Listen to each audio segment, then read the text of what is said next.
Okay, let's pick up where we left off talking about Lewis structures. Remember the core principle underlying Lewis structures that Gilbert Lewis proposed was to have atoms gain electrons or lose electrons or form bonds until they've achieved an octet of electrons.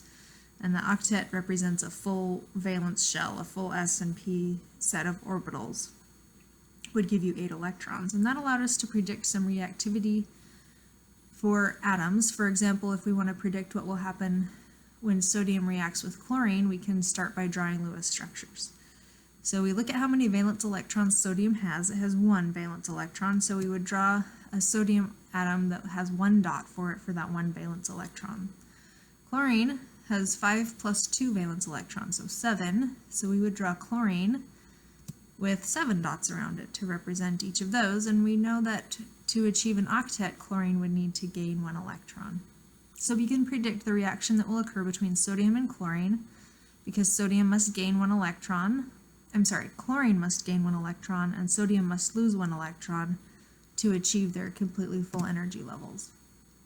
So sodium transfers its electron to chlorine, and what we get in the end is a sodium ion and a chloride ion, where there's 8 dots around chloride representing those 8 electrons.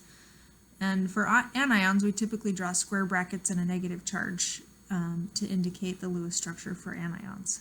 So sodium ends up with 2 plus 6 valence electrons, chloride ends up with 2 plus 6 valence electrons, so they both have an octet of electrons. Now, if we think about what the energies are involved for these processes are, let's write down this list of processes so we could think about energies. For each step, the first step is sodium loses 1 electron and chlorine gains 1 electron. So this represents ionization energy for sodium losing an electron, and electron affinity for chlorine gaining an electron. And then there's one more step here that we need to consider that involves energy, and that is that the ions are attracted to each other. The ions that are formed, the positive sodium ion and the chloride negative ion, are attracted to each other, so they'll move closer together, and that process of bringing 2 oppositely charged ions together also releases energy. So let's look at these energy processes separately. So first is sodium must lose its outermost electron to become sodium ions, and this is the energy involved in this is called the ionization energy, which is always endothermic. It always requires energy to pull an electron, which is negatively charged, away from a nucleus, which is positively charged. For sodium, that ionization energy is 496 kilojoules per mole. So the next energetic process to look at is electron affinity. To put an electron on chlorine is actually an exothermic process, 349 kilojoules per mole involved in that. So to transfer an electron here, would involve 2 energetic processes. First, taking the electron from sodium is positive 496, putting it on chlorine at negative 349, and overall it looks to us like an endothermic process with a net 147 kilojoules per mole. And it's a positive, not a positive sign, so it will look endothermic to us. So what will the reaction look like between sodium and chlorine? Will it look endo or exothermic?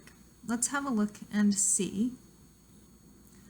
Here's a little video of a reaction showing putting a piece of sodium metal, a small piece right there, in a flask that contains chlorine, and the yellow gas is the chlorine. At the bottom of the flask is some sand to absorb some of the energy from this reaction, and the sodium is placed on the interior of the flask.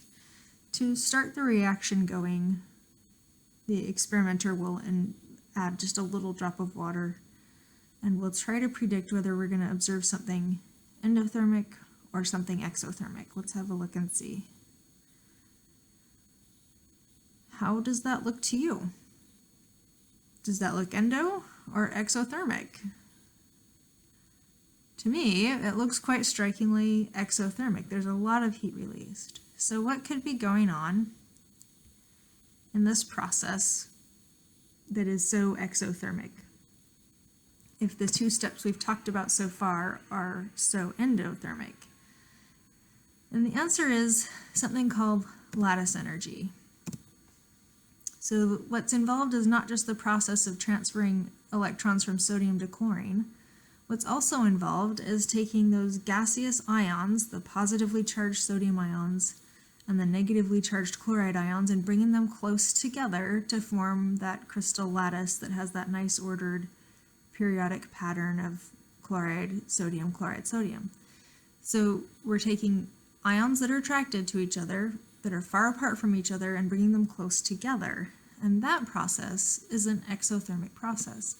It's described as the lattice energy. So if this is a gas state of the ions, they're separated far apart in the gas state, and then we bring them close together to make that crystal lattice. That delta H, the enthalpy of that process, is called the lattice energy, and it's very exothermic for oppositely charged ions. The amount of energy is described by this equation called Coulomb's law. So Coulomb's law takes into account the charges of the ions, that's Q1 and Q2, and the distances they're separated. So for very large oppositely charged ions, you would get a very large negative number, because a +1 charge times a negative charge gives you negative overall. So it releases a lot of energy. The sign is negative, so it's exothermic when the charges are opposite.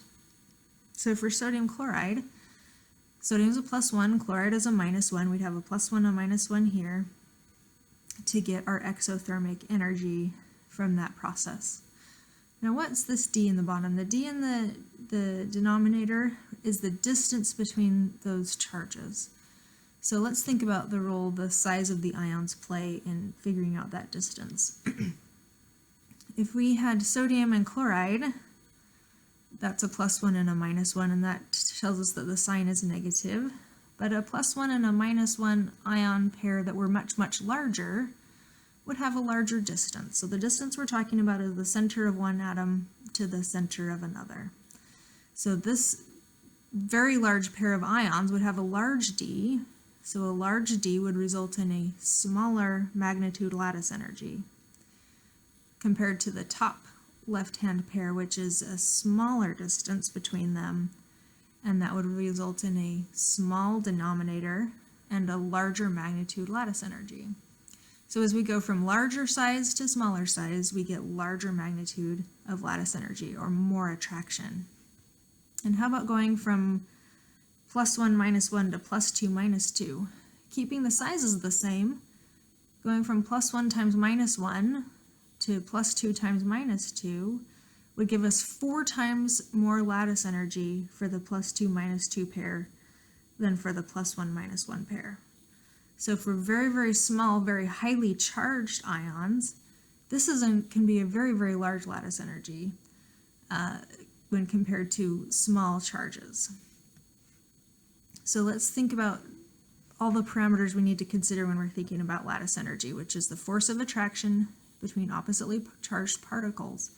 So that force is proportional to the product of the charges, and the larger charge means that the ions are more strongly attracted. So if we compare sodium fluoride, which are +1 and -1 charges, to calcium oxide, which are +2 and -2, and the sizes of these are about the same, so the distance, 239 picometers, is pretty close to the same, 231 picometers. The lattice energy for the top pair is much, much smaller magnitude than the lattice energy for the bottom pair. So putting these ions close together releases much more energy than putting these ions close together. Now, the opposite of that would be true as well. If we tried to separate the calcium oxide, we'd have to put in 3,400 kilojoules per mole. We'd have to exert that much energy to pull these two ions apart, whereas it would be much, much easier to pull the sodium and fluoride apart. So the bottom bond is much stronger, and the top bond is much weaker due to that lattice energy difference. Now, since the sizes of the ions matters, it's worth sort of reviewing the trends in atomic radii. Remember, as we go from left to right across the periodic table, the sizes of the ions get smaller, and as we go from top to bottom, they get larger. And remembering those trends will help us to predict magnitudes of lattice energy. So let's use our knowledge then of the radii trends to understand this trend in lattice energy. So for lithium chloride, sodium chloride, potassium chloride, and cesium chloride. Let's have a look at how their lattice energies change. No, the counterion, the chloride ion, is the same for all of them. So the size of the chloride ion is constant. What's not constant is the size of the cation. The charges of the cations are the same, but the sizes of the cations are different.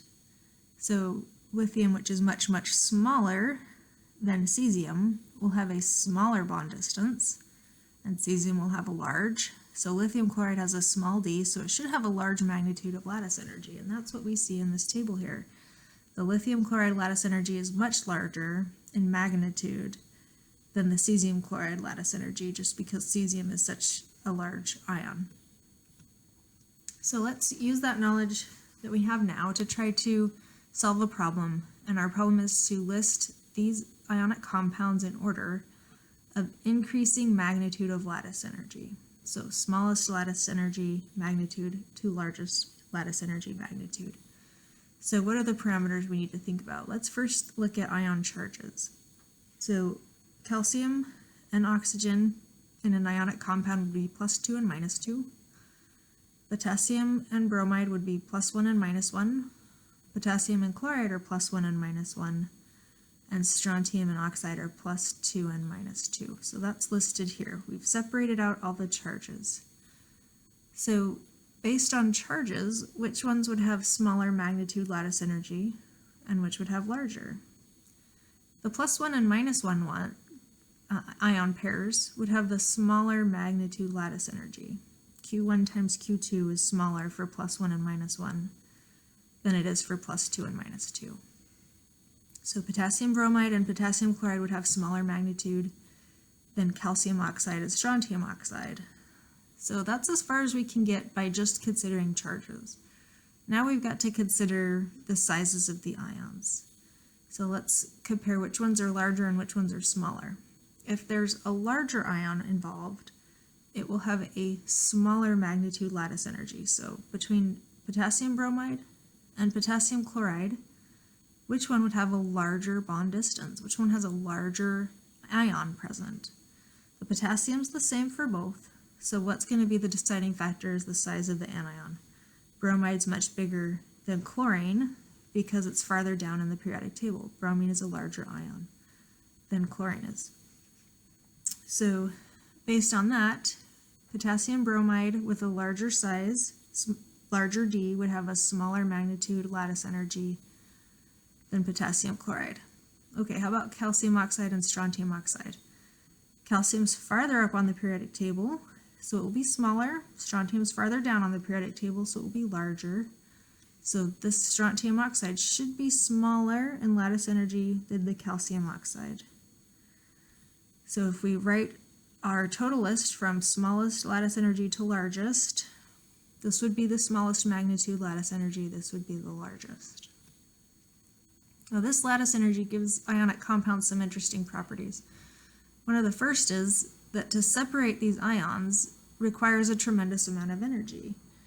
Whatever energy we get out by bringing them together, we have to put back in if we want to separate them. And that's just what we do when we try to melt an ionic compound. Melting an ionic compound means separating, disrupting this nice ordered structure and separating the ions farther apart. So we have to add a tremendous amount of heat energy to try to melt an ionic compound. Their melting points are amazingly high. Here are some examples. Sodium iodide, 600 degrees Celsius, sodium bromide, 700, sodium chloride, 800, and magnesium oxide, almost 3,000 degrees Celsius. So how is the trend with melting point corresponding with the lattice energy for these different species? The sodium ions are the same charges in all cases. The anions are the same charges for the first three. So it's the only difference. The only difference is the sizes. Sodium chloride is the smallest of the set. Sodium iodide is the largest of the set. So this would be the easiest to break. This bond is the easiest to break because it has the smallest lattice energy, so it has the smallest melting point. Sodium chloride has the smallest distance, so that would be a small d, and that gives us a larger magnitude lattice energy. and that means we'd have to put much more energy into melting these ionic compounds. Now we do see a big jump between 801 and 3000, and that's because the charges are quadrupled here. +2 times -2 is 4, compared to +1 and -1. So the melting point energy is much, much higher with this larger magnitude lattice energy. So what are the properties of ionic compounds based on this information? They'll have incredibly high melting points and even higher boiling points. Of course, boiling points means you're separating those ions even further in space, so there's much more energy involved in that. The other interesting thing is that solid ionic compounds do not conduct electricity. And that might seem strange because ionic compounds are composed entirely of charged particles, so it might seem like they should conduct electricity, but recall that to conduct electricity you must have motion of those charged particles. And in the solid state, there's no motion, they're fixed. So they don't conduct electricity in the solid state. You have to melt them or dissolve them in water if you want the solution to conduct electricity. So let's have a look at what we mean by that. In the solid state, the ions are stuck in a position, a single position. They cannot move, and you must have motion of charge for an electrical current. Once you dissolve those ionic compounds, those ions are free to move, or if you melt them, they'd be free to move. And they could conduct electricity in that case, as illustrated in this picture. But in the solid state, they cannot. So let's compare for a minute ionic compounds and covalent compounds. When we think about bond distances, that concept is the same for both ionic and covalent compounds, the distance between the center of one atom to the center of another. So for these covalent compounds, diatomic fluorine, chlorine, bromine, and iodine, that trend for bond lengths is just as you would see for ionic compounds, where the size of the ion increases down a column of the periodic table, so the bond length increases as well. So fluorine has a small bond length between atoms, chlorine is larger, bromine is larger still, iodine is larger still. And that has interesting implications for their bond strengths as well. The larger the bond, the larger the distance between atoms, the weaker the bond. So fluorine would have the strongest and shortest bond, iodine would have the longest and weakest bond. Now what if we compare single bonds and double bonds and triple bonds? Let's have a look at their length. So a carbon-carbon triple bond is shorter than a carbon-carbon double bond, and a carbon-carbon double bond is shorter than a single bond. So the shortest bond, the triple bond, corresponds to the strongest bond, and the single bond corresponds to the longest and weakest bond. So in general, triple bonds are shorter and stronger than single bonds. What about other trends from bond lengths? Bond lengths will decrease as we go from left to right across the periodic table. So carbon-carbon bonds are longer than carbon-nitrogen because nitrogen's farther to the right on the periodic table and is a smaller atom. Carbon-nitrogen bonds are carbon-nitrogen bonds are longer than carbon-oxygen bonds because oxygen is a smaller atom and farther to the right. So in general, as bonds get longer, they also get weaker.